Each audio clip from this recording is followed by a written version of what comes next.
I got the camera all messed up here. All right, let me see if I can pull the chat up here. Can you guys hear me and see me? Man, this thing just seems like it's crooked. Been super busy today. I had a heck of a time just getting the live set up. So how you guys doing tonight? It's like we got one person in here. Everybody is going live and doing premieres and everything tonight while I'm doing my live. So that's where a lot of people are going to be right now. Man. Love it. So we got one person in here, it looks like, and 3 thumbs up. I just got a notification that Ridge Life is doing his premiere on his log cabin build, start to finish. That's kind of interesting, but unfortunately, I am live right now. So I can't go over there and check that out. And I was watching Backwoods Mindset, and I guess he's running over with his giveaway. So it might be a little bit before anyone hops in here. I mean, we've got a few people. And nobody in the chat, and I don't know what to talk about right now. I mean, I could show you guys, but I think I'm going to wait for a little bit. Show you what I got done in the bus so far. I got a little bit done. I've not seen any chat pop up here yet, so I don't know what you guys really want to talk about. I figured we might get a few people in here tonight, but everyone's trying to take over the 7 o'clock time slot. I guess maybe I should have not went live tonight, huh? I don't know. I have to go live. I mean, I said I was going live every Friday, and there's some of you guys going to pop in here, to ask questions or whatever. So, got to do what I got to do. I don't know why everybody else is trying to go live while I am. Yeah, it is what it is, I guess.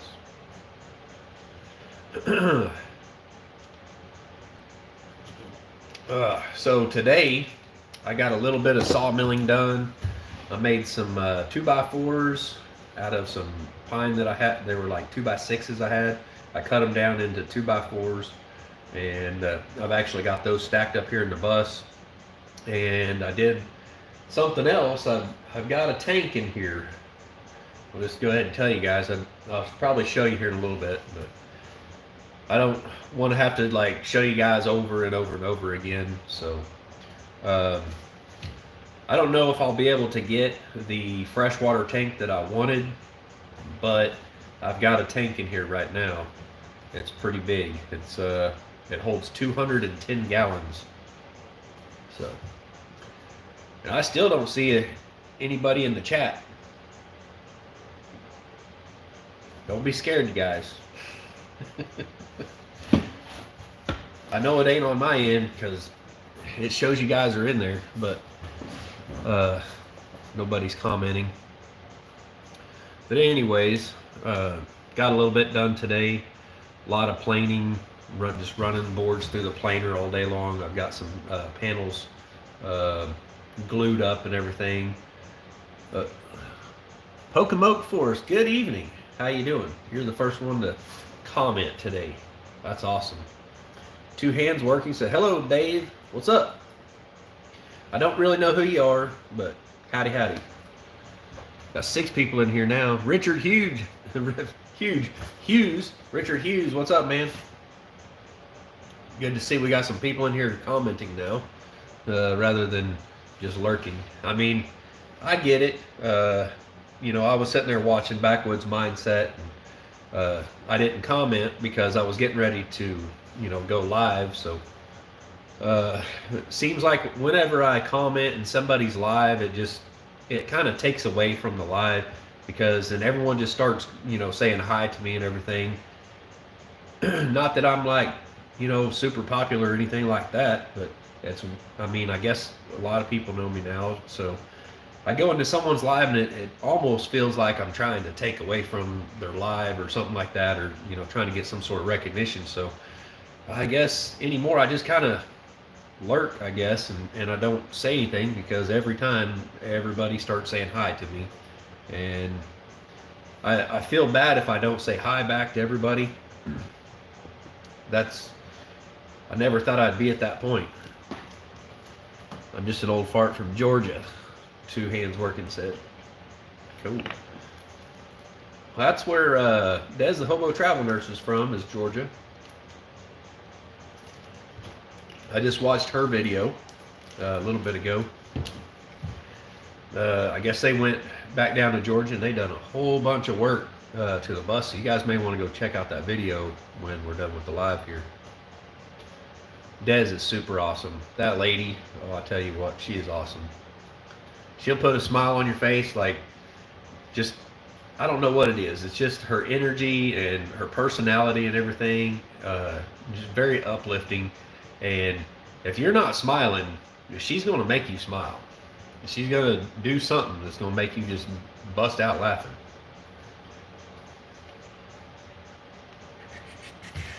Let's see here. Yeah, we got 8 people in here now. That's awesome. Everyone who's popping in here, welcome. So, yeah, I've got a little bit done. I'm trying to figure out just where everything is going in the bus. So I've got tape hanging here everywhere, and crossed over windows, like wherever I think the refrigerator is going to go and all that kind of stuff. I think I'm getting pretty close to getting it figured out, so I can kind of start, planning the build on the cabinets.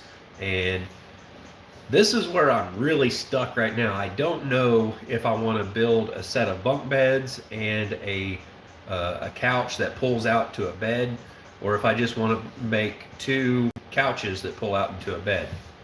I'm sitting here just trying to figure out where everything is going. If I didn't have to put bunk beds in here, or another bed in here, I would have enough room for a pretty good sized dinette table or something in here. It'd be pretty sweet, especially if I'm entertaining guests or something. It'd be kind of nice to have that room. And so that's why I'm kind of leaning towards a pull-out couch that just pulls out and makes into a bed, to where my son and my daughter would both have kind of their own little futon sofas sort of thing. But one of them is going to have the solar batteries and the inverter and everything stored underneath of it, and the other one's going to have like storage for their clothes and stuff under that. And so I'm really trying to figure out just where all I'm going to be putting all this storage and stuff. And I may have to put some overhead. Let's see here. Ricky Haley, or Hallie, hi from Westlow. Where's that at? Westlow, Westerloo, New York. I may have been by there before, but that doesn't ring a bell, that name of that town.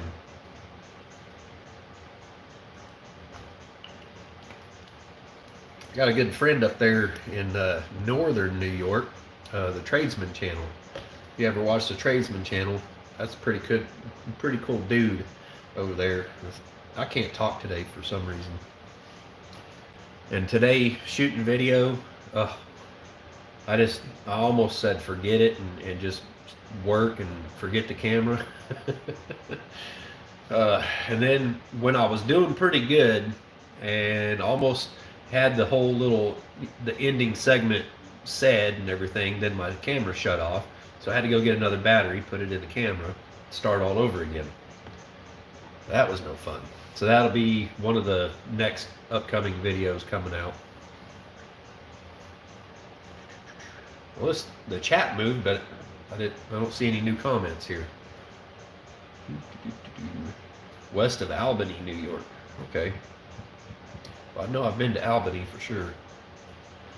Yeah, my younger days of truck driving over the road, I was up in the Northeast all the time. My first loads that I did well, not first loads, but our first load that we did was kind of a dedicated run. We would go from Calexico, California, up into Maine. I can't remember what town it was exactly in Maine. Uh, I've looked it up many times, but I just cannot remember the name of that town. I remember there was a kind of this big sign made out of plywood, it looked like, and it was basically a fisherman in his yellow rain suit or whatever. And I remember we were hauling coils of metal there that they used to make tuna fish cans. So I guess they can the tuna right there.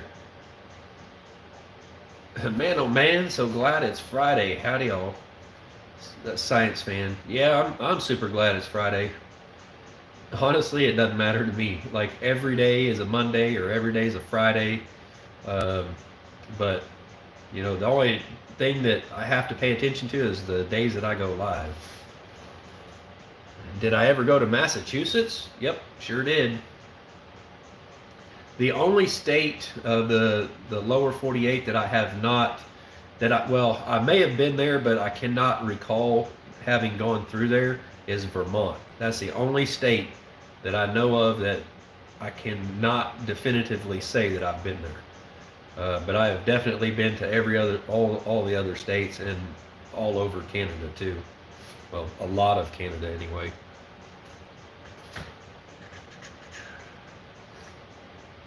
How's the hand? Well, that blister on the thumb get cracked open. That thing is super deep.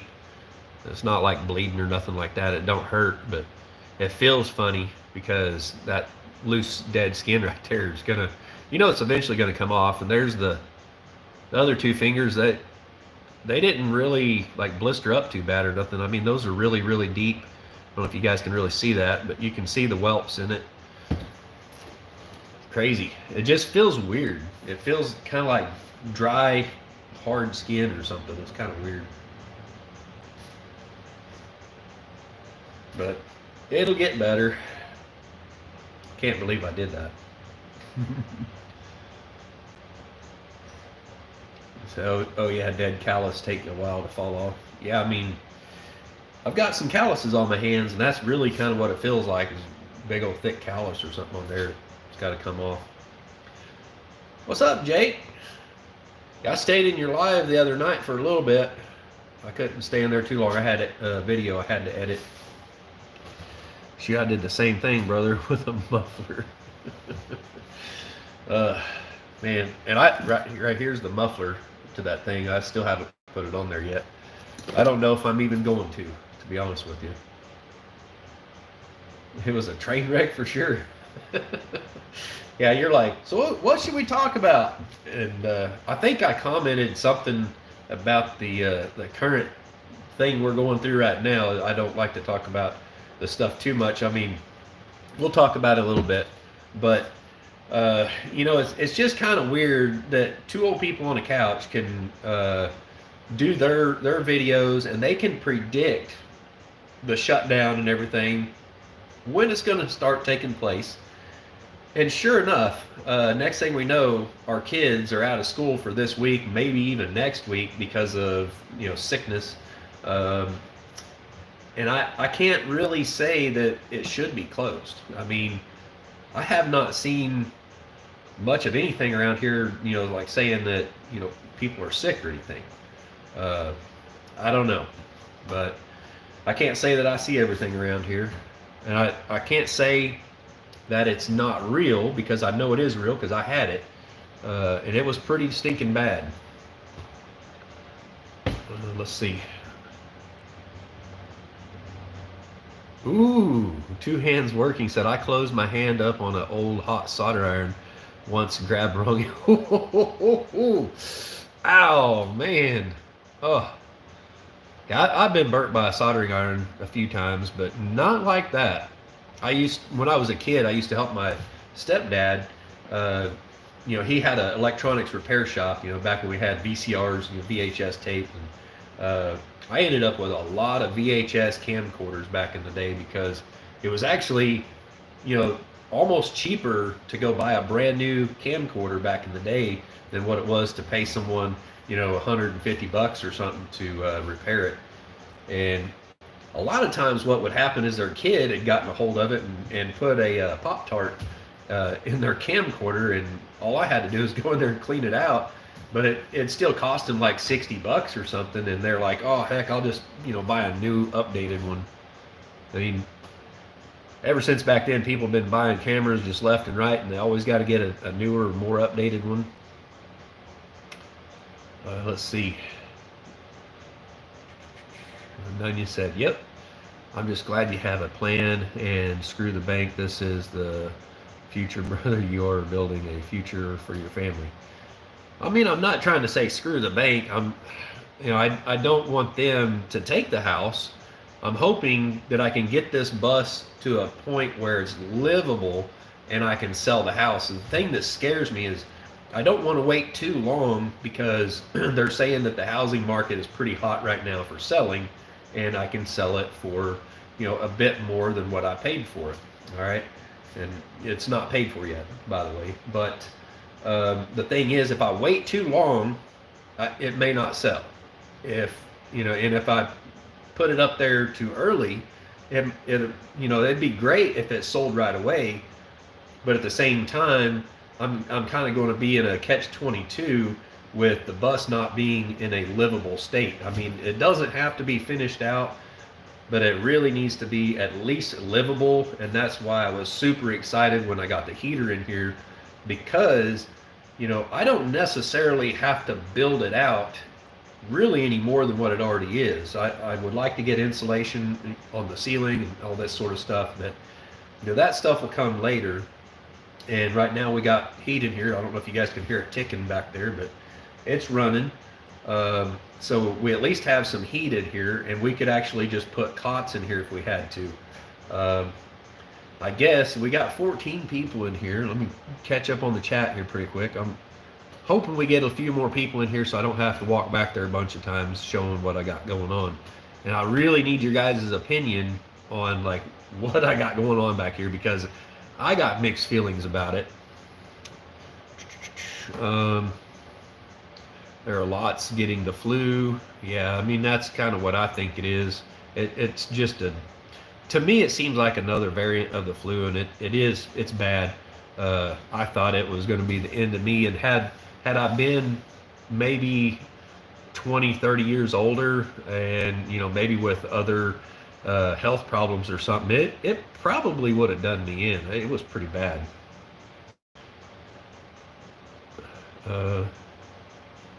Don Lee, hang on just a second. Rebecca Davis, touched by yarn, said, hi everyone, I changed my name and now have a YouTube channel.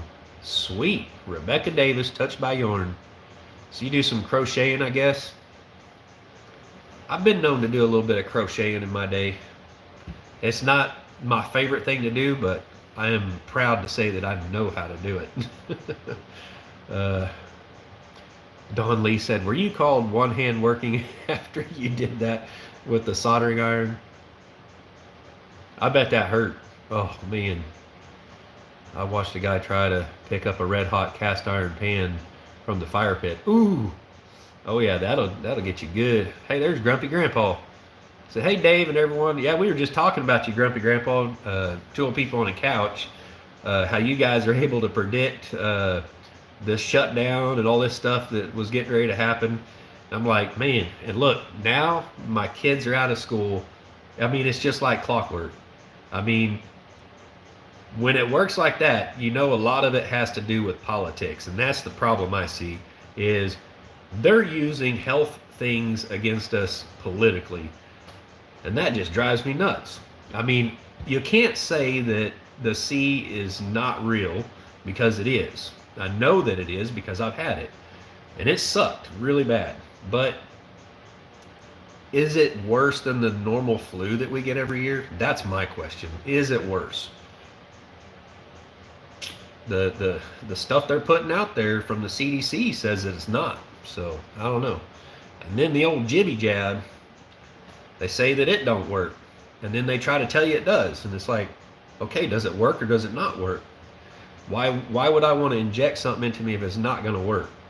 what's the point?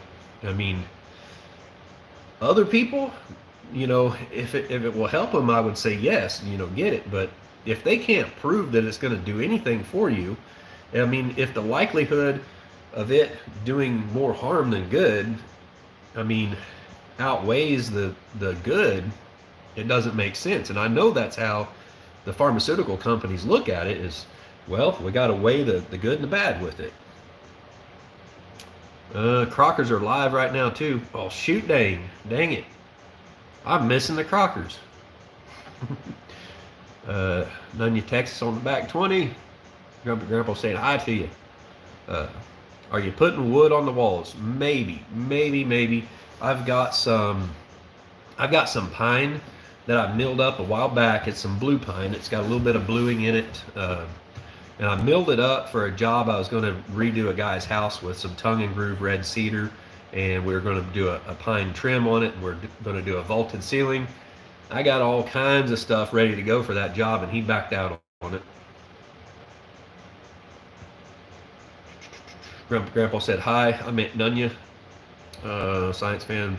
Well, like I always said, I'm in Carthage. If you need anything, just holler.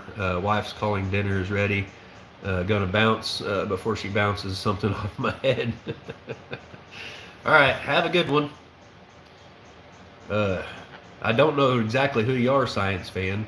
Do you have a channel so I can actually know who you are? I will not talk politics on your channel. Hey, it's fine. I don't really care to talk politics too much because, you know, some people don't like it, but it is what it is. Yeah, the future is so predictable. Well, definitely whenever it's, you know, if it's connected to politics, you can predict it because, I mean, if you've been on this earth long enough, you can predict it. Just look at the artwork in the lobby of Pfizer. I've never looked at it, but Grandpa said me and Nunya will get together and we'll explain it all. Cool. Well, I guess we got 19 people in here. Let me show you guys what I got going on back here at the back of the bus. Hopefully I don't make you guys seasick or something. Now, I can't see the camera. I got a little light back here lighting it up. Right here's the 2x4s that I milled today, or resawed, and then I ran them through the planer because they were kind of mildewy. So I got those stickers stacked in here in case they're not fully dried. But right here, this is that 210-gallon tank that I used to have in the bed of my truck, and I got to looking at it, and I thought, well, shoot, that looks like it would fit in that spot where the bed goes, and it ain't much taller. It's a couple inches taller. And I got to measuring, so right off the top of this lid, if I put a 10-inch mattress on there, the memory foam mattress, like I'm thinking about getting, it'll come out right about to this top of this window right there in the middle of that window right there. But I don't know. The only problem is the tank that I'd planned on getting only comes 11 inches from the wall. It would be standing up almost the same height. It would go from the fuel tank back there in the back. It would come up here by this fuel pump right here. But this tank right here, you know, the other one would give me a lot of room right here underneath the bed to have totes, you know, for storage, you know, put clothes or whatever in. But this tank right here, it more than doubles my freshwater holding back here, which if I'm going to be traveling very far, I'm not going to have this tank completely full, because that'd be about 1,500 pounds of water back here that I don't need to necessarily be hauling. I might have 50 gallons in there. So back here where this other fuel tank is, I'm thinking about having a little desk right there, and then we'll probably have in this area like a dresser, and then right here where you see this blue tape, this little square right here, this would kind of be where the toilet would be.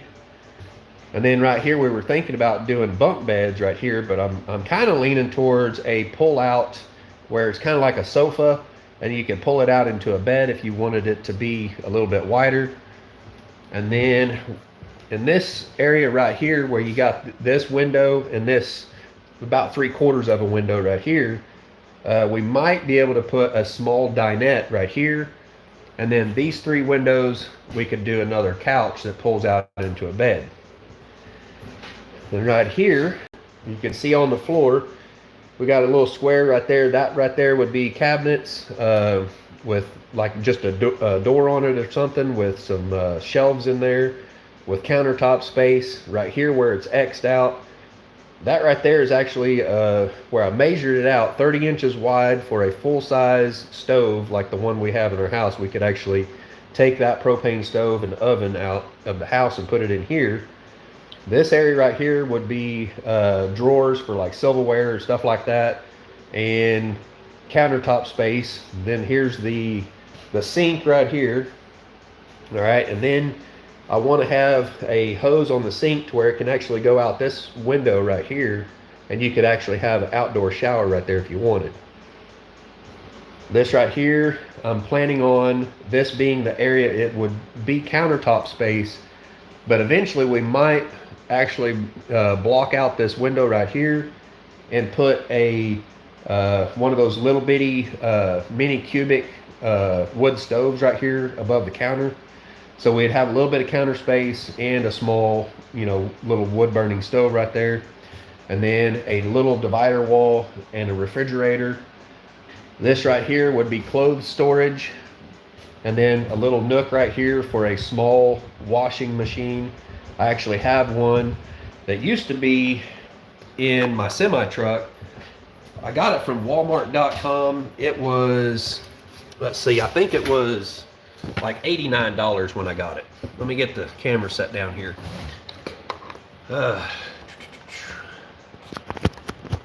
So that little washing machine, I used it for 6 or 7 years, and I still have it and it still works.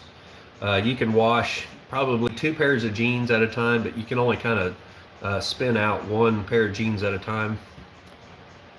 What is this? Nunya, Texas. Dang, you're making me miss my bus.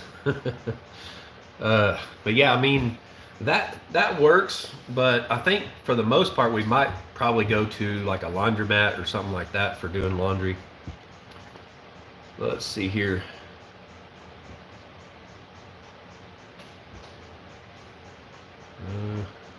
Nunya text on the back 20 said Osiris and others. Yeah, I don't know what you're talking about. No way to hang a tank under the bus. I don't want my freshwater under the bus. The only tanks that are going to be under the bus is the gray water tank. I'm probably going to put a 100-gallon gray water tank under the bus. I got to turn this heater down a little bit. It is getting warm in here.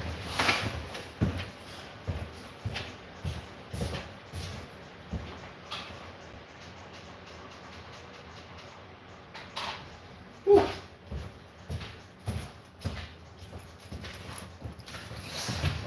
I got up and got to moving around, and man, feeling like I'm gonna have to take my hoodie off. That thing was getting with it. Let's see, 55-gallon drum strapped under. Nothing is under pressure. Yeah, but what I have to worry about is it freezing up. I don't want my fresh water to be able to freeze up. I want it heated or, you know, warm, like room temperature. You'll get a, no, I won't. I've hauled that tank around in the bed of my pickup, halfway full of water, completely full of water. It's not enough to really even hardly fill it. I mean, it is kind of in my pickup, but not in this bus. But I used to pull a tanker around all the time. That, I mean, it might bother someone like my wife or someone who's not used to it, but 210 gallons, that's only 1,500, and it won't be sloshing if you have 210 gallons in there. The only way it's going to slosh and make it to where you can fill it is if you have it about halfway full, and then you're only looking at about 105 gallons or so moving around back there, which is, you know, what, like 700, maybe 600-700 pounds.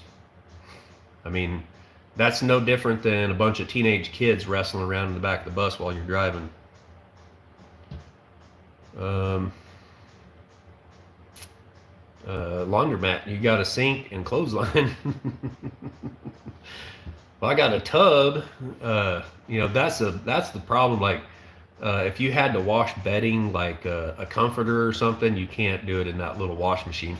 That little washing machine is super awesome because I I could stop at the truck stop and I'd get a 5 gallon bucket of water right there at the fuel pump when I was getting fuel, and I would dump that in my washing machine, and then while I was driving around during the daytime getting loads of oil in at various different places, I would take my dirty clothes, like a pair of jeans, and I throw them in there with a Tide Pod and turn it on, let it sit there and wash for 10-15 minutes, and then whenever I got where I was going, I'd pull those out of there, put them in the spinner thing, which it would spin it and get it just almost dry. I mean, it'd be wrung out pretty good, and it just worked great. And I didn't have to take off time to go to the laundromat because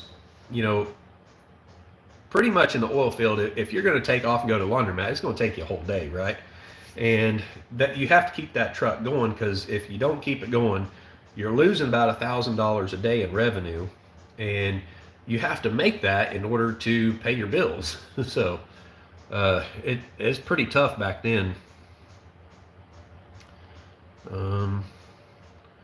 Myers Kid said, "What's up, everybody?" Why not fresh water under? Because I don't want it to freeze. Every inch inside is important. Yes, it is, definitely. And that's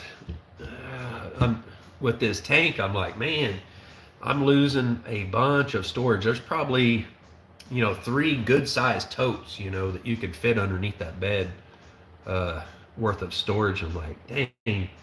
If I end up moving into this bus by myself, storage ain't going to be a problem. There would be so much stinking room in here, it'd be unbelievable. But for 4 people, it's definitely going to matter.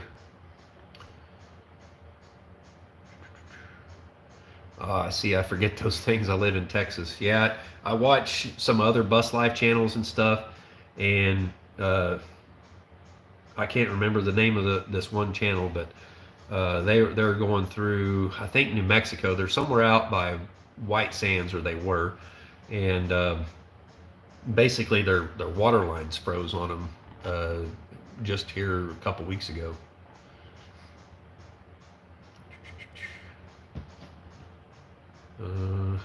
Grumpy Grandpa said, "Don't touch it." Don't touch what?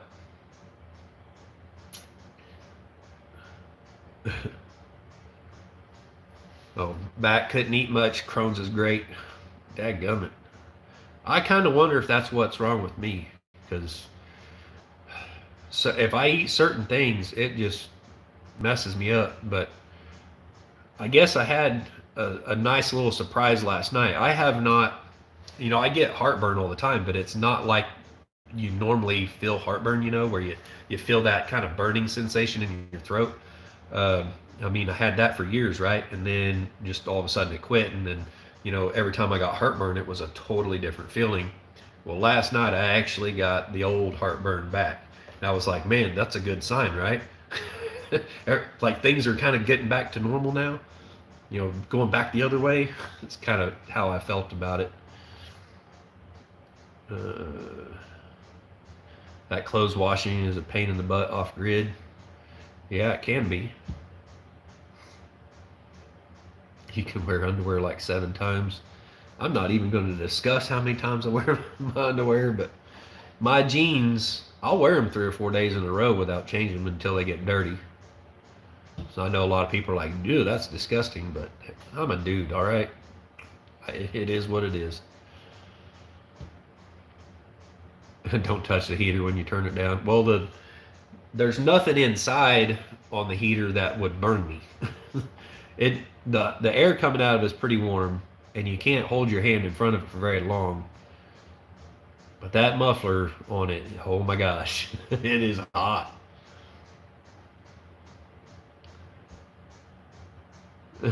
After 7, it's free ball until wash day.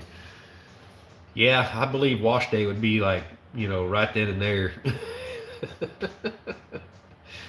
I have to take a bath or a shower at least about every 3 days. I went longer than that out in the oil field. I went months without an actual shower or an actual bath. But I did have, it was a pretty good size Rubbermaid bowl, plastic bowl. It had a weighted bottom to it, so it was hard for it to tip over.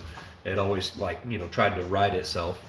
And I could take this right here, this amount of water right here would give me a full bath. Basically, I'd get a washcloth, like a terry cloth. You can get a big bundle of those at Walmart. And I used those after I used them for washing myself. I would, let them dry. And then I use those for wiping the oil off of my gauge line. That when you had to go up to the top of the tank, you had a gauge line that you had to run down in the tank and measure how much oil was in the tank, so you had an accurate reading as how much oil you loaded. And it would, all your stuff was oily, so you had to have rags and stuff to wipe things off. And so that's kind of how I cycled through the rags. But I could heat up.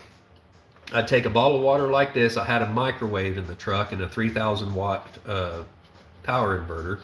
And so I would, you take one of those blue bowls that you cook your ramen noodles in. I would dump this bottle of water in there because you can't stand a bottle of water up in that microwave. I would heat that up for 1 minute, and I'd dump it in that bowl, and I'd take a bar of dial soap and just slosh it in there for just a second, and it would get that water just soapy enough. And sometimes I'd stick my head in there and wash my hair in it, and I do that. But usually you just start with washing your face first, and then everything else, right?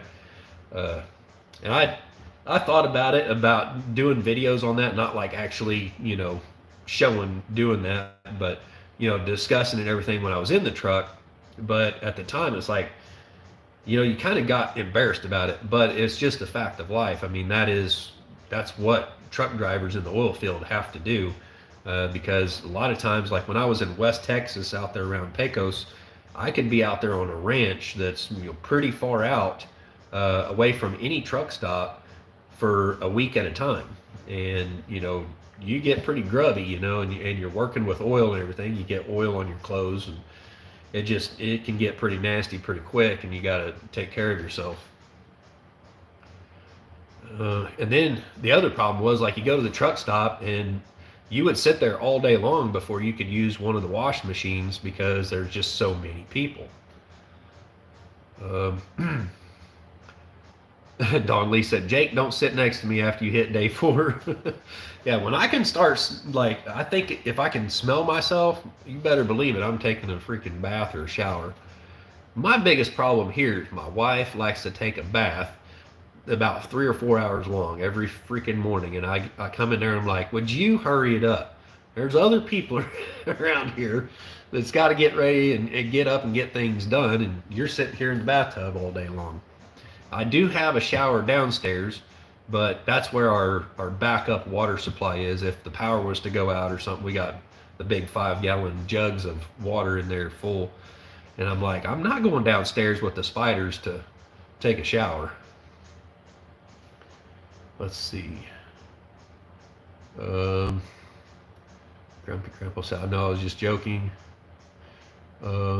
Science fan, heck in the field. I went a month with nothing more than wet wipes, basically just wiping the sand off.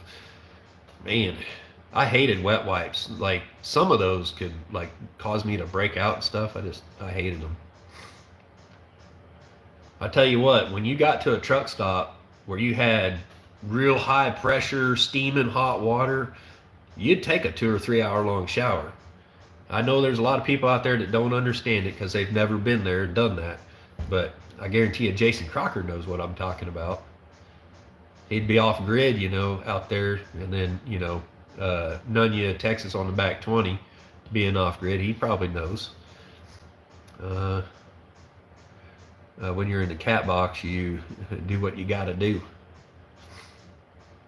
Yep. Don Lee's like, No wet wipes, Grumpy. Or that science fan. West Texas oil field, the smell of money. Yeah. That was good times. I mean, I made good money. I had one run that was literally right across the highway. They had two new wells that they just punched in the ground. They were flowbacks. And right across the road was the train station. I would go across the highway. I'd go over there and I'd get loaded. I'd go back across the highway to the train depot and offload over there. And you pretty much worked 24 hours a day because you really weren't driving anywhere. You were just going back and forth across the highway. And it was pretty good money. But when you get back home and you find out the bills haven't been paid and you don't have any money, yeah, it's a little frustrating. But you have to forgive and forget. Well, I mean, you can't really forget, but you forgive and you're like, oh man, why is everything not paid for? You know, why is my house not paid off? That's my question.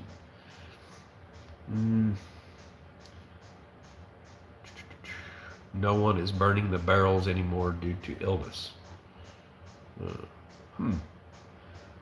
Really? That made people sick?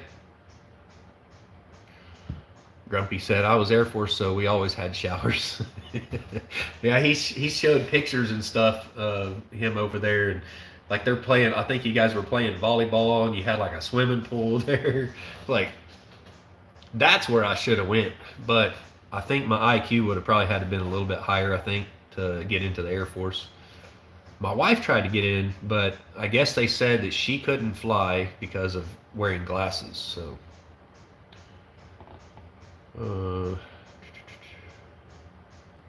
science fan said, not anymore, brother.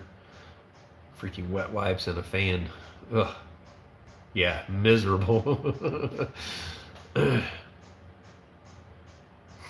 The Marines and Army always had to fight spiders in their tents, and Air Force, we had to wonder why a tent would be in our hotel room.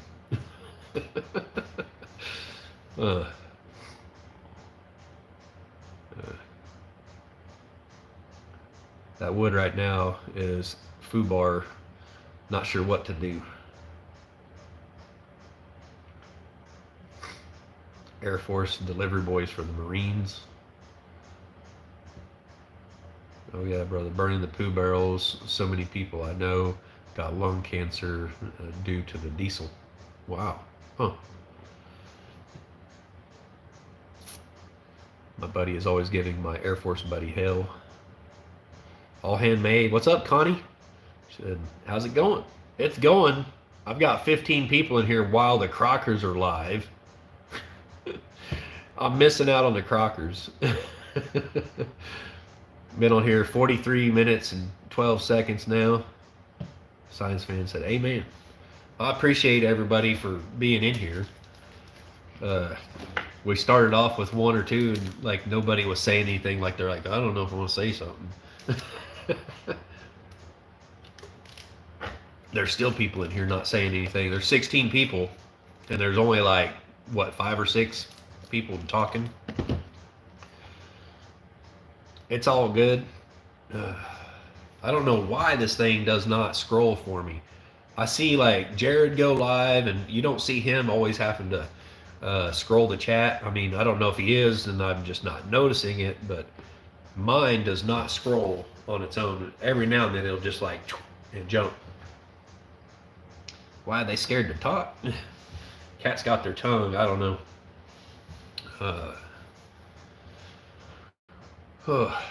So what do you guys think I should do with that tank? Should I just, I mean, the thing is, it's going to save me, what, like $279, I think it was? Well, I can't remember how much it was for 2 barrels, or 2 tanks, not barrels. I can get the combo. You get you get 2 100-gallon tanks from Rec Pro, and you can put one of them underneath the bus as a gray water tank and the other one up top inside. What's up, Al? Good to see you, bud. I haven't seen you in here a while. Tool people on the couch. Hey, What's up? Good to see you. Got 16 people in here. 16 thumbs up. That's awesome. Thank you guys. Yeah. But yeah, just been working on trying to lay things out in the bus, trying to get some lumber made up so I can actually start framing. I've got 3 big panels of the white oak glued together and dry inside the shop. I just have to run an electric hand plane over them and get all the, the waviness out of them, get them flat again, and all the glue off of them, of course. Then sand them, and I'll be using those maybe for the countertops. I'm not 100% sure. I might use them for like the shelving and stuff inside. I don't know. I've got to glue up some more for the like door panels and stuff like that, because $70 for a sheet of plywood is pretty expensive. And that's why I went and bought a jointer, because I can use that jointer to help produce my own lumber and glue panels together, so I don't have to buy plywood. I notice a lot of people just use plywood for everything, and I'm probably going to have to make some taller panels for the dividing walls and stuff that I want to put in here. I want to have a divider wall mainly between the bathtub and the bed in the back, because obviously, the way my kids are taking showers, I guarantee you they would soak my bed. So I definitely want to have a wall right there, just kind of a wall that's kind of blocking that from happening. And then I want to have a little divider wall between the refrigerator and the wood burning stove, for obvious reasons. You don't want to be making that refrigerator work twice as hard.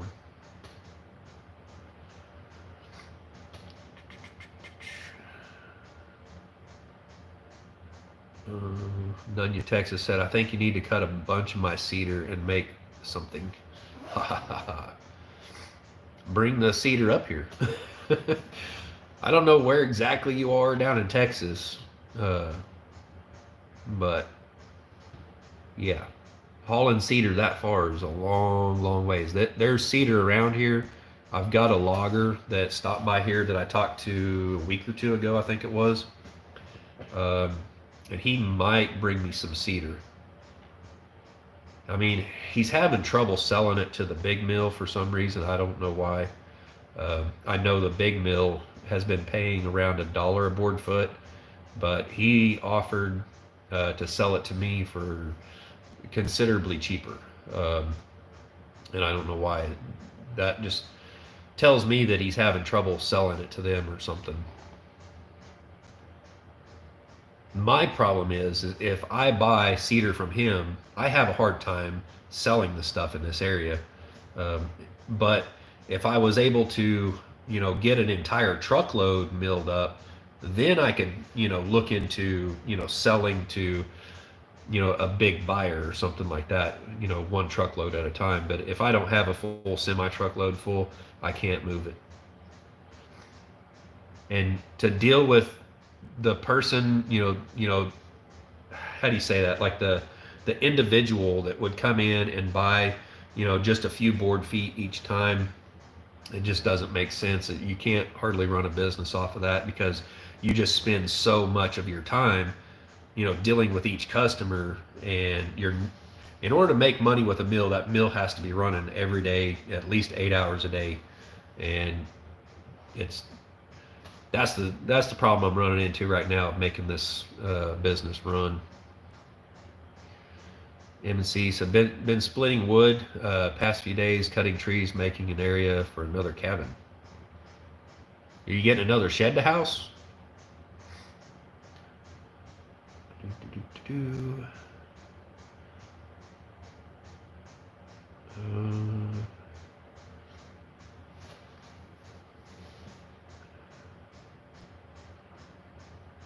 And then you said, what? You want to donate your mill?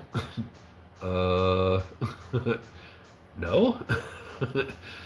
I don't want to donate my mill. What are you talking about?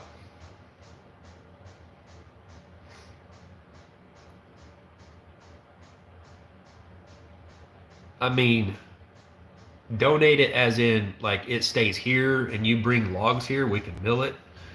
I can do something like that. But to actually load up my mill and take it way down to Texas, that's expensive.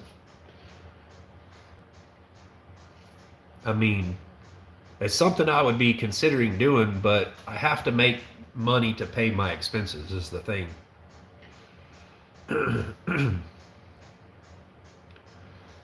You say, oh, okay, I thought you were done with it. Nope, I ain't done with my mill. No, I need that mill. So the idea with the bus is, this bus would be a place for me and my family to live, kind of like a travel trailer, but better than a travel trailer. And it would be the way that the way I want it, I guess. Because every time I ask my wife for her input, she's like, I don't care. I think the reason she says she doesn't care is because I think she's about got her mind made up that she ain't moving into it. And I said, well, if you don't want to, if you don't want me to sell the house, you better figure out how to start making the payments on it. Uh, that's just how it is. I mean, because I want to sell it and I want to start over and be debt free. I want to, start with what I can afford to do versus, staying here is completely unaffordable. I mean, the only way I can pay for this house is to have a full-time job, working 80 to 100 hours a week. Uh, it's just, there's no way I can do it. I could barely make those payments working, at some job like say McDonald's or something. But that's the only thing I would be able to pay for. And it's just, you know, I've been through this twice now, where the government has created uh, an economic um, atmosphere to where a lot of people cannot afford, their homes anymore, and they end up losing them. And if they have like a rural development loan or any kind of loan, like a low income housing loan or something like that, a non-conventional loan, uh, basically they've signed a piece of paper to where if they default, they still have to pay for it. And I mean, it's just, it's terrible. And I wish that I hadn't let myself get into this boat again, but I didn't see it coming. Young people won't see it coming. Like the people that it's happening to right now for the first time, that have bought their first home, they don't really see it coming. They just maybe lost their job, and they get enticed with, oh, well, we'll just put it on the back burner. You don't have to make any payments right now. And so people are kind of relaxed about it. That's the way I was.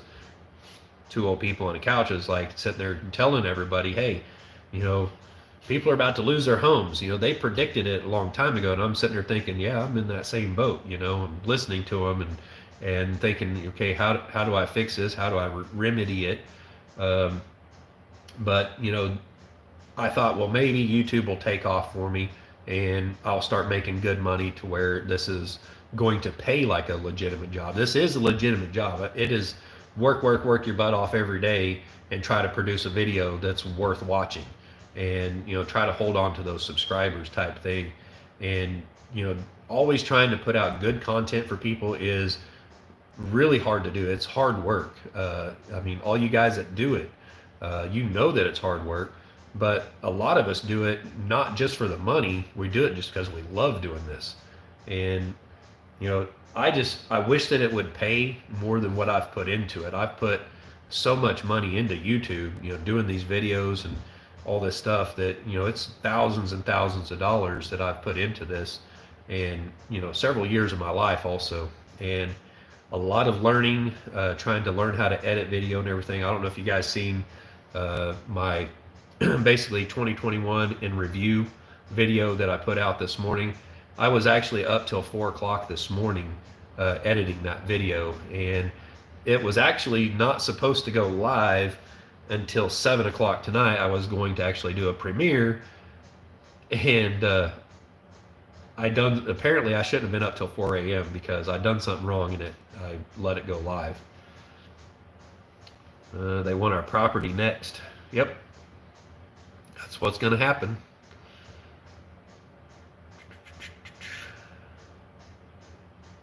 Let's see.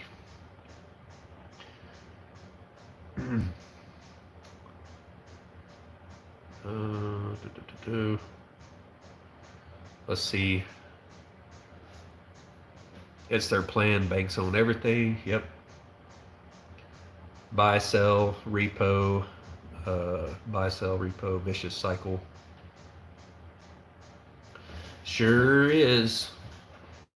And when they see people getting on top, it's like they got to stir things up and make it to where people lose their homes. It's worse than legitimate work like crazy for $3.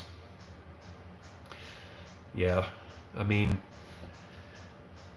when you've done it for a long time and you've had a lot of different jobs, and then you've went out there and you've owned your own business and you see what you can make, but you see like the struggle that you go through to do that, it's really hard to go back to working for somebody else.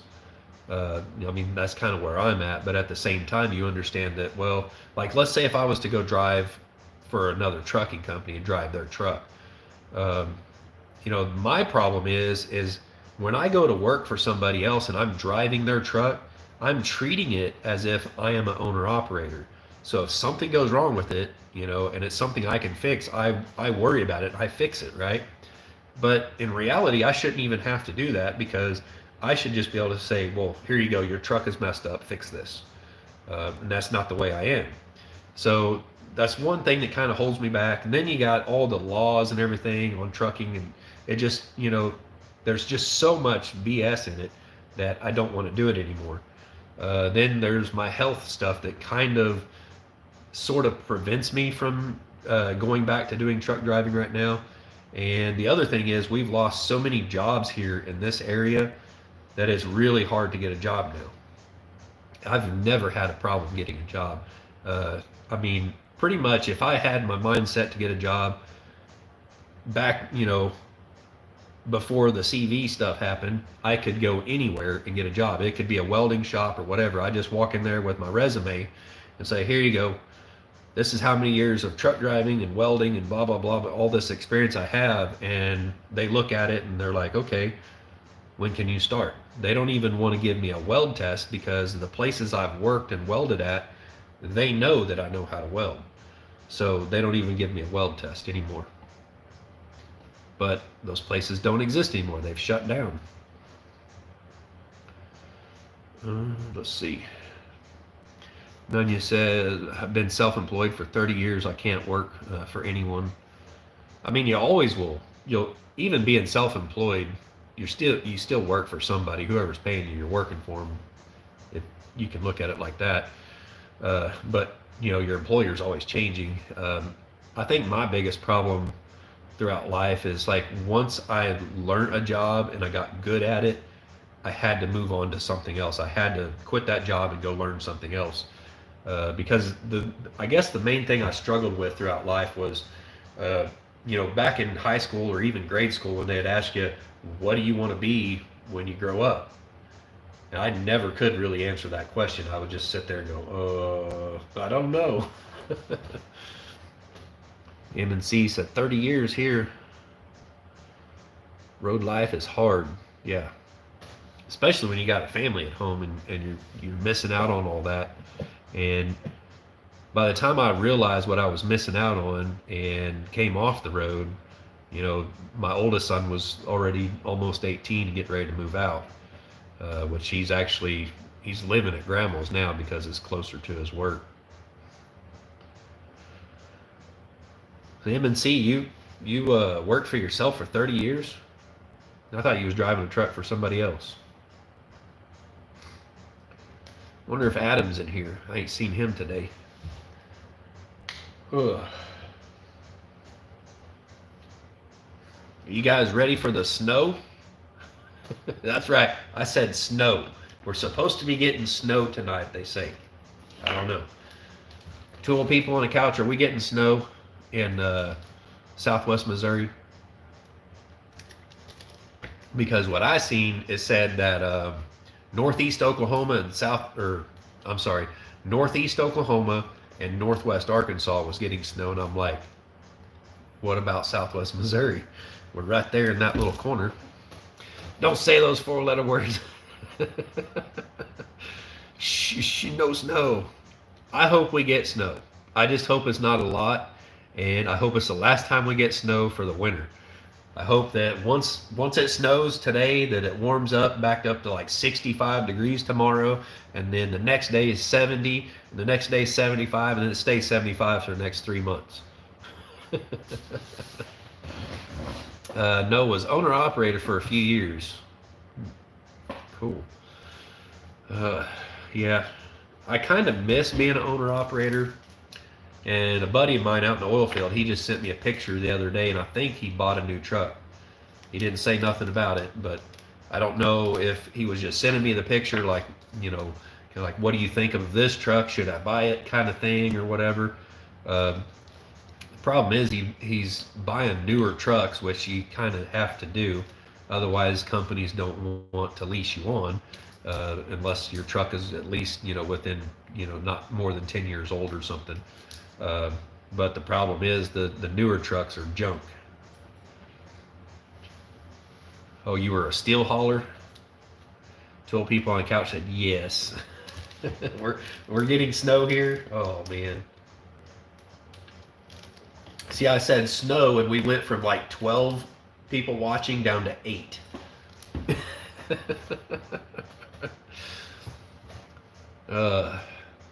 I guess that pissed people off. I should not talk about the weather. Let's just talk about politics. Okay, I said let's talk about politics, and we went back up to 9. All right, can we get it up to 11? Oh, there's 11. Oh my gosh. So if I talk about politics, I get more people watching. If I talk about weather, it goes down. So let's not talk about weather. Nobody wants to talk about snow. We can talk about trucking. That seems to be fine. It holds on to people. I don't really care to talk about politics a whole lot because it gets my blood pressure going. Because I was watching TV when the BS happened, when they, commandeered the country. Al said, me and you were in the oil fields at the same time. I don't remember seeing you out there, Al. I know you was out there around Pecos when I was out there. You said you were doing frac sand. So you were the guys that were like trying to run me off the lease roads all the time. You gotta watch out for those guys hauling the frac sand tanks, because a lot of them think they own the road. Yeah, sandboxes. I've seen some doozies out there, Al. I've seen some doozies. There was some guys that obviously shouldn't have ever been behind the wheel of a semi truck, and they would get over. Like, the road is plenty wide enough to get 3 semi trucks side by side, right? And I'm going down the road, and I'm pulling a tanker, right, a crude oil tanker, and a sandbox is coming towards me, and he gets all the way over to the shoulder and off in the ditch, and his truck just kind of lays over onto the other side of the ditch. I was like, why did you do that? There was enough room in between us. You could have got another semi truck in between us. I mean, it's a 3-lane wide dirt road, and he just drove it off in the ditch. I was like, why did you do that? I've just seen so much stuff out there. I can't remember the name of that highway that runs north and south right there around Pecos. I seen a wreck every day, and usually it took lives. That was, at the time we were out there, Al, that was like the most deadliest highway in the United States at the time. I don't know if it is anymore, but they were punching a lot of wells out there, and we were hauling oil like crazy. Like Al said, 24/7. We were working 24/7 hauling oil. We didn't, put in a whole lot of miles or anything, and a lot of that was actually not even on a highway. You were actually out on ranches and stuff, and they would actually put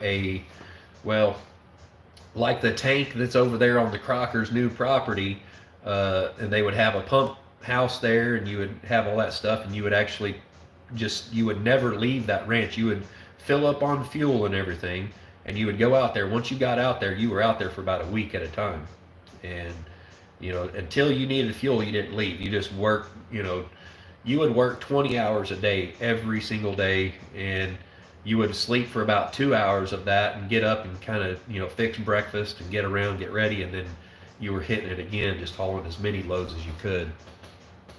I see Mr. or MT Homestead in here. What's up, guys? Where did you guys go this morning? uh, 285.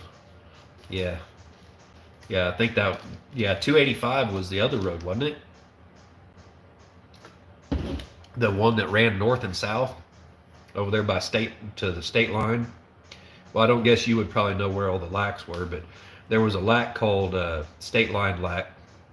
I hated going to that one because every time I went there, the power would go out, and we had to depend on their power to pull the oil off of the trailer instead of using our own pump from the PTO to pump off.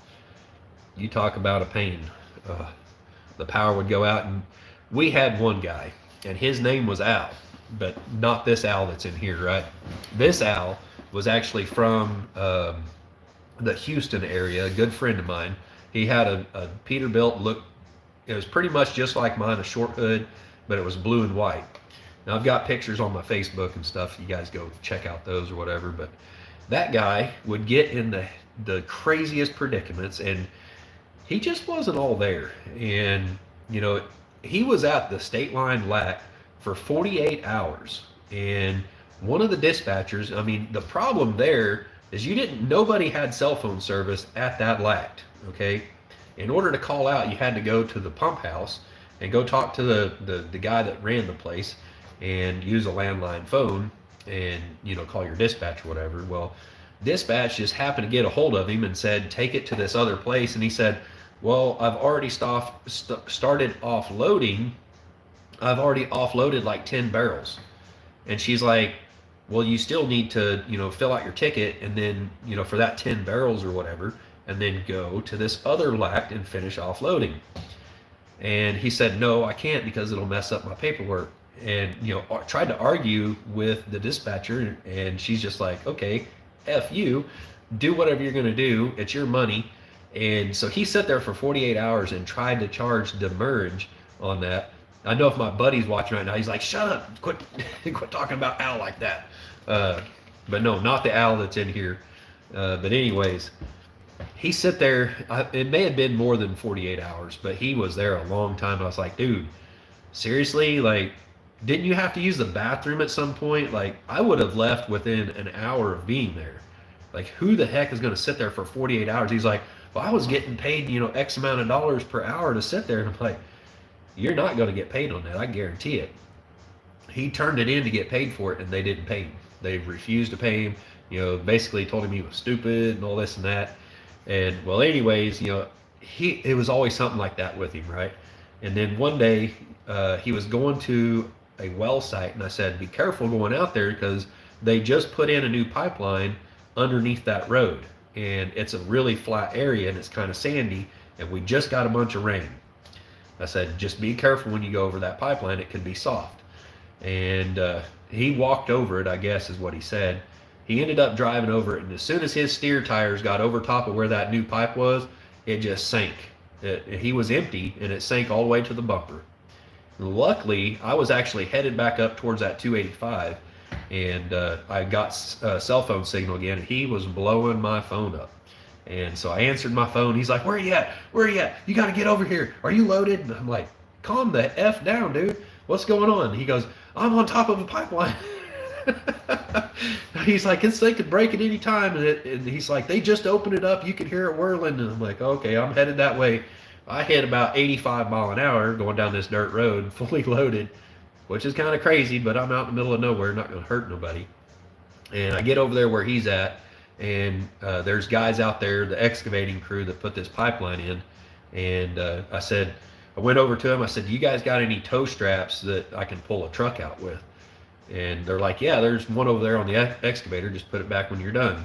So I went over there, and I got this. This strap had to be about 12 inches wide, huge strap. And I backed all the way down this road about a mile down to him. And I get backed up to him. I get the strap hooked up to him, and we jerk him out of there. And he was just about sitting right on top of that pipeline. But I mean, it was a huge freaking pipe. It could easily hold up that truck, but they actually had just opened up that pipeline and they were pushing all the air out of it, and you could hear it just screaming. There was some wild stuff in that oil field out there. I got the holy bejesus scared out of me. At one, there was a new one that was off gassing pretty bad, and they had the flare up there going, and they had natural gas compressors where they compress the natural gas down into a liquid so they can pump it on the pipeline, and it's putting out a lot. I can't remember the cubic yards that it was putting out per minute, but it was a lot that was coming out of that thing. And there was a guy out there working on it, and I'm sitting there loading oil, and he doesn't say nothing to me, so I have no idea what he's doing, but he's out there working on the compressors and checking them and stuff. Well, he shut down every one of those compressors. Well, when you do that, you don't shut the well down. That the flare stack has to, take over and burn that stuff off. And it started rumbling the ground. I remember that there was about 3 semi-truck lengths, so there's probably 200 feet between where the flame is normally burning at the top of this pipe. There's about 300 feet of gap where this gas is just shooting up in the air, and there's this huge roaring flame up above it about 300 feet. And I've never seen one like that before, and it was like a spaceship was lifting off, and it was right there by my truck, and I'm loading, and I'm like, I don't know how much pressure this thing can hold, but this is scary. I shut down my truck and everything, the pump, closed the valves. I got off location. I called my buddy, did kind of like FaceTime with him. And he's like, what the heck is that noise? And I turned the camera around, and I showed him. He's like, holy crap, you need to get the F out of there. He's like, I've never seen that. And he's been in the oil field his whole life, or not his whole life, but his whole grown-up life. He was a logger back when he was a teenager and stuff. But yeah, he'd been in it for a while. He used to work for Halliburton and stuff like that. So he actually used to do the seismic survey. So I learned a lot of stuff from hanging out with him and him telling me like how all this stuff works. He actually went to college for that kind of stuff. Yeah, and then you text it, Mr. MT in the house. Went to New Mexico. Were you only in New Mexico, Al? Because I worked up in Artesia, New Mexico, all that stuff, where those high H2S wells are and stuff. I actually got hit with H2S out there, and that's really what ruined it for me. I had to get the heck out. I thought it was, I thought I was done. It was going to kill me. It's just Terry. Mike is over on the couch. Hey, Mike! What's up, Terry? She is mailing out free sample to all YouTubers. Mrs. MT in the house. I'm trying to catch up on the chat here. Good prices are good. I could use some trip to feed store today. Ouch. Hey man, running through. It's O'Rourke's Littlefield. He said, hey man, running through to hit the like button and comment. Way too many lives tonight. Hello, trying to load video and it's all dragging. Huh. Yep. Friday Night Live. Everybody's trying to go live. I wish I had known that the Crockers was going to be live, because had I known that, I probably would have went ahead and canceled this one, but I'm having fun. We're in here, so I'm not leaving yet. Well, I've been on for 1 hour and 14 minutes. I didn't even notice that. Chickens. Nunya, Texas on the back 20 said chickens. M&C said mostly Texas. I did a lot of Texas, a lot of Oklahoma. My favorite place to haul oil was around Alva, Oklahoma. And the main reason was because nobody liked it. Nobody wanted to go to Alva and haul oil because that was really thick oil. It's black oil. You get down around Oklahoma City, you get a lot of condensate, or pretty much just looks like this right here, where it'll be kind of yellow. It looks just like diesel coming out of the ground. Um, but I hauled a lot of condensate that looked just like water. That real high gravity stuff, real dangerous. I've loaded that stuff where it was like 90 something to 100 and something degrees, and you're not really supposed to haul that stuff in the kind of tankers we were hauling it in, but you can. And you just load it nice and slow. You don't want your pump running fast because it's not stable. You just don't want it to blow up on you. Yeah, out by Orla. Yep. Yeah, I've been to Orla a lot. I've pretty much lived out there for a few months because that's where the money was at one time. Orla, that's where the pilot is, right? There's a pilot out there that it's like the smallest pilot in the United States, but it makes the most revenue every day out of every truck stop in America because of fuel cells and everything, or at least at that time. That was when the oil field out there was booming, and it was crazy. Like, you just never wanted to go to the pilot because it was always packed. Yeah, the only place that has signal. Yep. Yeah, that pilot at Orla, that's where, like, there was a place, a kind of catty corner across the street from it, that's where we could go and buy stuff for our tankers and stuff like that. Oil field supply place. And I usually slept right there in their parking lot if I was in town. Yeah, that's like the only place that had signal. You had to have a WeBoost on your truck, or you just didn't have signal out there for nothing. And everything run off of that.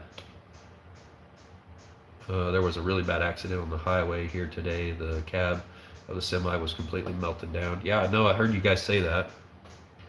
To nearly nothing. The tank behind it was mostly melted, and the second tank was untouched. Yeah, I think somebody said it was CO2. I mean, that's inert, so it's not flammable, but that is pressurized. So that would be scary. I mean, hopefully the driver got out okay. Back when I was a record driver, I went to one out here by Shoal Creek Travel Plaza on I-49. They're just south of Joplin. It was about 3 o'clock in the morning. The boss guy calls me up and he said, "Head towards Joplin on 49, you'll find me." And I found him. And when I was coming up on this accident, first thing I seen, of course, was the fire trucks blocking both lanes, and I was coming down with the big 30-ton rig, and first thing I seen after the fire trucks when they let me through was a car that just was the top of it was just laid wide open, completely flat to the ground. This semi truck had ran completely over top of it, and they just put a fire out. The cab of the truck actually burnt to the ground. The fuel tanks on it were about that thick. I had to peel the fuel tanks off the pavement. The concrete is still busted from where the fuel tanks were. It got so hot that it busted concrete about that deep. It popped it out. But both drivers walked away from it. And when I seen that car, my heart just fell into my stomach. I was like, oh God, no. But I stopped and I talked to the firefighter and I said, "What about the people in the car? Were they okay?" And he's like, "Oh, there wasn't nobody in that car. That car had actually been sitting on the side of the road next to the guardrail for a couple of weeks, and there was 2 drivers in the semi truck. The guy driving apparently had fell asleep, and he came over. He hit the guardrail, bounced off of it, went back over again, plowed over top of that car, came back over almost into the center median. Then he hit the guardrail again." And he was pulling a soft-sided trailer with a piggyback forklift on it. He was hauling change boxes for AT&T, and he had coils of big cable on the trailer too. And the change boxes had change in them, and they were everywhere. So he was lucky that the truck came to a stop, and the trailer had went about 90 degrees to the truck, down into that ditch, down into a really steep embankment down towards Shoal Creek. And we spent all day out there picking up change because AT&T wanted their money back. The whole time I was out there just shaking my head, like, why, why are we doing this? Just leave it. And there's still a lot of change there. So if you ever need gas money and you're in that area, that's where you go. It's on the northbound side. uh, Four States Aerial Photography, my neck of the woods. Hey man, what's up? I know you. I met you. Guys, Four State Aerial Photography, you got to go check out his channel. He does a lot of drone footage work professionally. And he was actually there at the the video I did where I was showing off the Lightning McQueen little thing there in Galena, Kansas. And he showed up there. That's where I met him, and that's how we actually these two channels got, you know, kind of connected here. That's pretty cool you're in here, man. But yeah, go check out his channel. He's got some awesome drone footage videos and stuff out there. What happened to my chat? Okay, there we are. Let's see. M&C said, I got a few videos on my channel of being out there in the fields. I've got video of a lot of video and stuff on on an external hard drive when I was working in the Alva area. I don't like to talk too much about it because my buddy still works out there, and so I don't want people, like, when you have a good thing going, right, you don't like share it with everybody, which for a lot of people it's not a good thing. If you're not from that area, or you don't know somebody from that area that knows those roads, you're in for a world of hurt the first time that it rains or snows or anything like that, because it's all dirt roads, and there's certain dirt roads you can go down when it rains. There's certain dirt roads that you better not even think about it, or it's going to cost you a whole bunch of money to get pulled out by a wrecker. I used to live right off of 66 in Missouri. Cool. Where at? I've pretty much always kind of lived off of 66. We lived in Carterville, I think it was called, for a little while, up there by Webb City, which is right off of 66. There's that 66 drive-in not too far down the road up there towards Carthage. Waynesville. And it sounds familiar. I can't place exactly where it is.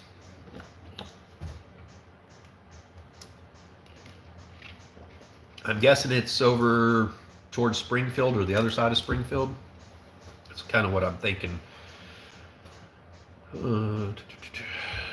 Oh, okay, just outside Fort Leonard Wood. Well, I know where that is. I've actually been to Fort Leonard Wood.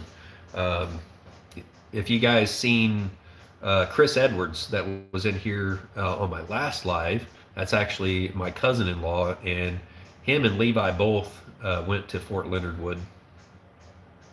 And so I got to go there for their graduations. And Chris Edwards was an engineer.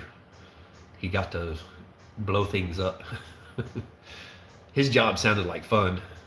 Levi was, well, he did a few different things, but he was a sniper at one point. I never get any cool stories from them. Like they just don't really like talk about stuff. I know that they seen action and stuff over there, and like a lot of it was kind of boring to hear them tell it, but you know, for me, I would have been like pretty stoked about it and scared to death at the same time. Homestead Love, hey, I ain't seen you in here before, but welcome. Said my daughter is moving to Nevada, Missouri. I know where that is. I've been there many times. I actually used to haul corn out of there going up to Kansas City. Sometimes we'd haul corn, sometimes we'd haul wheat out of there, and then I would get a soybean meal and take that down to Decatur, Arkansas. That was kind of my day-to-day thing. A lot of times I'd go over to Pitcher, Oklahoma, where the chat piles are, and load up chat, or what they call drag sand, and we'd haul that up to APAC, which is an asphalt company up there in Kansas City, and I'd offload it, sweep out really good. Then they kind of changed the laws, and they said that you had to get a washout every time, because they know there's lead in that, so you have to get a washout before you can haul chicken feed and stuff. And So you go up there, you sweep out really good, or get a washout, and then go load up some soybean meal, and then haul it down to Decatur to either the dog food plant or the chicken feed plant. That was a pretty awesome run until I owned my own truck, and then I found the really awesome thing was the meat and bone mill coming from St. Joe, Missouri, down to Kansas City, which is, I think it was like 45 or 50 miles, something like that. And it paid really good. That was $500 for the run, and you could do 2 of them in a day. And you just sit on your butt all day long and did 2 little short runs. You'd have, 100 and some odd miles on your truck. And mostly you just idled your truck all day long, just sitting there just chilling and waiting to offload. I just found a news report about that semi truck fire. The driver made it out safely. He said he was driving when he all of a sudden saw smoke in the cab.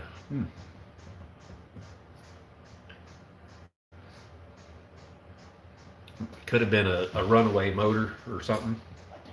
I know if your oil seal goes out on your turbo, the oil from your turbo will start feeding the engine, and it will actually, your engine will start running off of the oil, and it won't shut off until the oil tank is, the oil pan is completely empty, and that usually results in it burning down.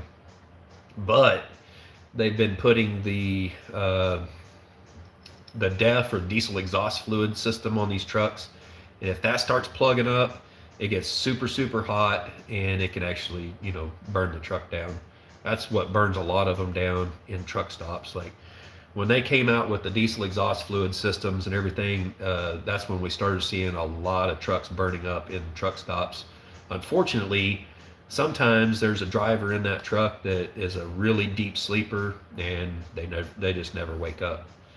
And that's a horrible thing. Like there is no reason to have the diesel exhaust fluid systems on these trucks, because the thing is, it actually causes them to burn more fuel. It makes them less efficient and makes them actually burn more fuel. And in the long run, they're actually defeating the entire purpose of it just, cleaning the air. If they would just make trucks efficient like they can, I mean, they can make them really efficient now to where they're, clean idle, but they don't need the particulate filter on there, doing that stuff. And the thing is, that carbon still comes out of that filter at some point. Plus, it comes out with the urea and everything that they're putting into it. So, in essence, it's actually more pollution coming out of that truck because of the stuff the EPA has forced, truck manufacturers to put on trucks nowadays. California rule for the USA. Yeah, I mean, and the next thing is electric trucks, right? And the self-driving trucks. I mean, that's another little side note kind of as to what's going on in the world right now. In order to get a trucking company like FedEx or UPS or CFI or Schneider or JB Hunt or Swift, all right, these companies have billions of dollars, right, to spend on equipment, all right? And they're always buying new trucks to entice those new drivers to come drive for them. And that's the biggest thing going right now, is if you can get a driver to drive for you, that's how you are the top dog. Is you get more drivers, you're the winner, right? So, what if you change the rules of the game and you no longer have to entice a driver? All right, so you get a self-driving truck, right? Hey, Mom, good to see you in here. But anyways, back on track, or try to get back on track. I get sidetracked easy. But yeah, so how do you get a company to, sit there and say, well, we can hire drivers and we can buy these new trucks for this amount of money, but, to buy an electric truck and a self-driving truck is going to cost way more. Well, you have to make it, seem like a good idea, right, to that company. You have to sell that to them. So the U.S. government has to sell that to them, because somehow the U.S. government is the ones making the money off of this, because they're the ones doing the transaction for the lithium and everything that goes in these batteries, right? So they're making money somewhere on it. I don't know exactly how, but they are, and that's why they are pushing for it. I think in a lot of instances, it's probably, I would venture to say that these politicians probably have a financial standing in the holdings companies that, invest in the companies that get these things mined or, bought from other countries, right? Somehow, some way, they're getting a kickback from it. They are. And so that would, to me, seem like the only reason why they would shut down a pipeline. That'd be the only reason. I mean, not the only reason they shut down a pipeline. I mean, that's one reason. The other reason is because your son works at another oil company overseas, and you're getting a kickback that way or something, right? So there's your conspiracy theory for you, Nunya. I could go on and on, but that's not what my channel's about, right? I shouldn't do that. I mean, I should maybe make another channel about conspiracies and all this stuff. I mean, a lot of it's really not a conspiracy. It's literally happening. Just about any truck driver out there could, go on and on about stuff like that, right? I used to have a CD in my truck. M&C said, gotta go, talk to you later. All right, Al, see you later. Have a good one. I was going to say you should have brought that up on Jake's live. Yeah, but I don't like to type a lot. It's like me and my mom. She'll send me a message or something, and we get to back and forth, sending messages back and forth. And most of the time, I'm just like, and I call her. The unfortunate thing is I cannot find my AirPods. I have no idea where they went. I was on those. Well, there's my brother right there. Kind of like Dennis Miller. I don't want to go on a rant, but then he goes on a rant. Yep, exactly. Well, see, the last time I talked to you, Terrence, his name is TJ. I guess it says TJ on there. Usually in public, I don't think he likes being called TJ, but growing up, I always called him TJ. So I'm going to call him TJ. This is my brother, my youngest brother. And so anyways, I was on the phone with him for several hours talking about stuff, and we kind of get into this, like talking about just kind of off the wall stuff. Like, we were talking about the coolers and stuff, and that I took out of the bus and making like a stand-up freezer or something like that with them, and just going on and on. But after we got off the phone, I took my earbud out. I put it in that, and I do not remember where I was at when I took that out. I don't remember if I put that in my pocket or set it down, or if I was wearing a coat or a jacket or what, but I cannot find my AirPods. And I don't know how to find them. It's like, I wish it was kind of like with your phone where you could have somebody call it and it would ring. I mean, I paid a bunch of money for those AirPods. I had them for a long time, but now I have no idea where they are. And so, like, when I'm on the phone with my mom, I'm sitting there holding the phone up to my ear. And then this guy that I've been doing milling for, he's a truck driver, and any truck driver could talk your ear off, right? And so I'm on the phone with him, and the bad thing was I was on the toilet when he called, and I shouldn't have answered my phone because I was like, man, I don't want him to know I'm on the toilet. And so I couldn't get up. So I'm sitting there for like, I don't know, probably 2 hours talking to this guy, and he's like from one subject to another subject to another subject. I'm like, oh geez, man, come on. I just want to get off the phone.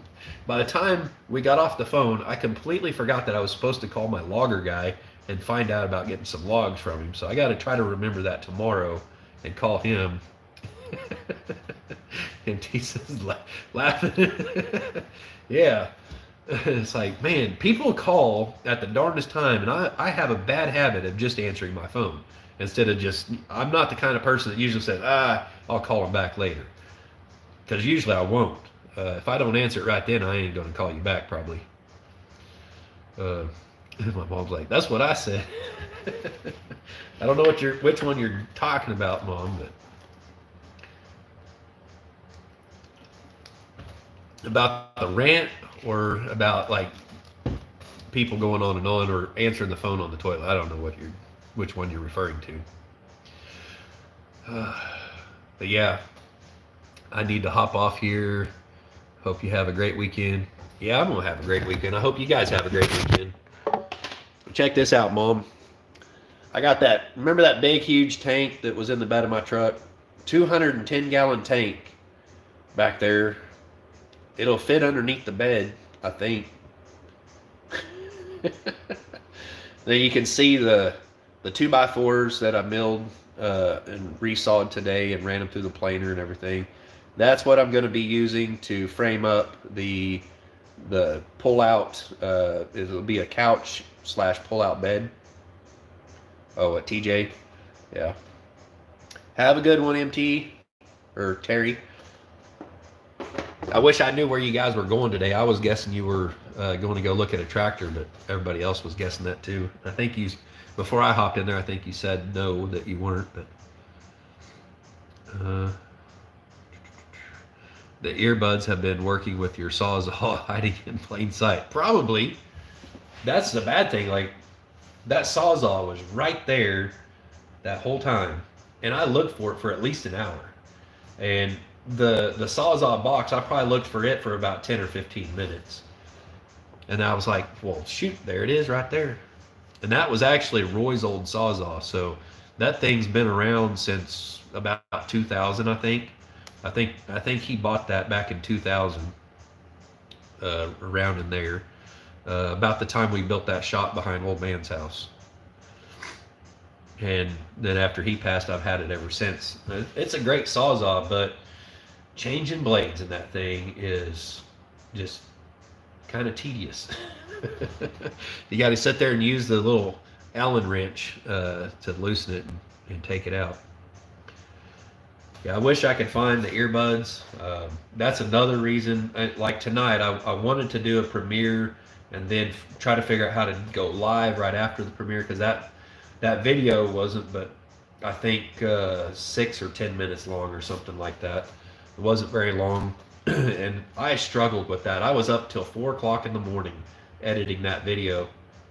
And the last part of the editing I did on that video was actually just going through and finding pictures and piecing it in that one clip in the middle of the video, and trying to match each one of those pictures up with the beat of that music. Was just, it wasn't terribly difficult. I just had to figure out that it was half a second. That's all I had to do, was figure that out. Once I figured that out, that every picture would, the duration would be 0.5 seconds, and it just happened to line up pretty good. I said, well, shoot, that was pretty awesome. I don't know. And you know what's sad is when you make a video like that and you put it out there or whatever, or like when you try to show your wife, you're like, hey, check out this video I did. I think this is pretty awesome. You know, like this is probably one of the greatest things I've done yet with video editing, and it's a pretty good achievement for me. And you go to show her and she's like, I don't care. And you're like, come on, watch this, you know, it's good. And she won't watch it. And then you go to show your daughter and she's like, I don't want to watch it. You go to show your son, he's like, and he's sitting there over there playing on his phone while you're trying to show him a video. It's like, oh, forget it. You guys are no help. That's what I run into. It's like, nobody cares. That is life. Yeah, it is. Like, you could be so into a subject or like a science subject or whatever, and then like you want to share that with somebody, and then they're just like, I don't care. It's like, come on. But me and TJ, like we shared a lot of the interest and stuff, you know, same interest growing up, and that was really cool. That's where we really connected, was like we shared a lot of the same interest. And that's why we talked so long. Yeah, I mean, we could be talking aerospace or something like forever.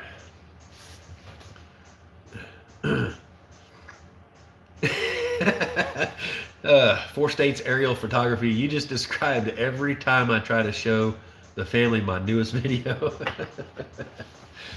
Yeah, I mean, like I even put a little bit of drone footage and stuff in there from when when I first got that drone. I had no clue what I was doing. I just, you know, flew it up and didn't even know about laws and stuff like that. It's like, oh man, I better not be like doing that. So I haven't flown it in a little while. I need to get my license and everything, so I don't get into any trouble for that. But that's just an old video that I put in there from back at the 41.36. So yeah, so much to learn when it comes to like piloting a drone and then like making money with it. Yeah, I had no idea. And I started watching yours and that other guy that you told me about. I was watching, I think his name's Ken, I can't, Heron or something like that. I started watching his channel a little bit and learning a little bit about some of the laws and stuff behind it. And I was like, oh, I actually do need my my pilot license deal for the drone because if you put that on YouTube to make money with it, yeah, Ken Heron, that's who it is. Yeah. So you have to have your license or whatever for that, and it's like, So I haven't flown it in a while. Yep. I can't believe I actually remembered his name. It's just one of those names that just kind of stick in your head. But yeah, I love watching your guys' videos. Like these guys, this guy here, 4States Aerial Four States Aerial Photography. He actually does this professionally. Doing the drone shots and everything, the videos and stuff. So does some pretty nice work. I must say I'm impressed. And I've got a lot to learn. A lot to learn. Well, guys, I've been on here for an hour and 41 minutes. So it's probably about time I hop off here. I think I'm going to have to go probably watch the replay of the Crocker since I missed that. I tell you, I wish they would be like, hey, I'm going live tonight, so, I could have went and checked that out. Thank you for the kind words. Hey, no problem. You guys should go check out 4States Aerial Photography. It's pretty awesome. It's got some great videos out there. If y'all are interested in drone shots and stuff like that, drone videos, heck yeah. So, all right, guys. That's going to be it for this video. We'll see you guys Monday morning if you want to hop in. Monday morning, 10 a.m. See you guys later. Bye.